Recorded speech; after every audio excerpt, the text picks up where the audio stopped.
I'm in a 2012 Nissan Altima, and today I'm going to show you a jump start. So first you open the hood, and then you'll find your battery located right here on the driver's side.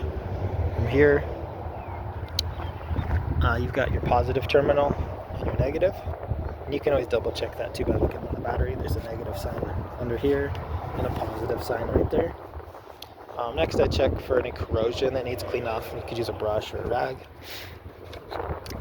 You could make sure these are nice and tight as well. So if these are loose, that could cause issues.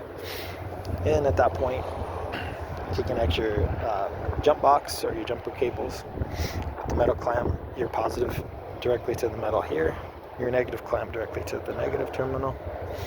And then if you're leading to another car, make sure that other vehicle's turned on, and that your positive terminal clamps are directly to the other positive, and that your negative is directly with the other negative.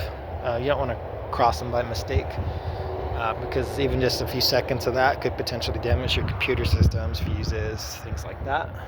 Make for a bad day. But that's it. Once your other vehicle's running and you've had a good connection for a few minutes, hopefully that's gotten you enough power to get this started.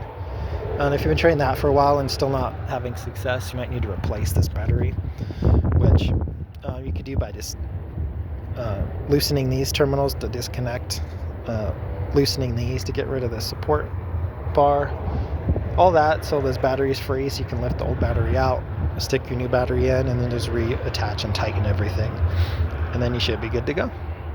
But I hope that's helpful. Hope you have a wonderful day.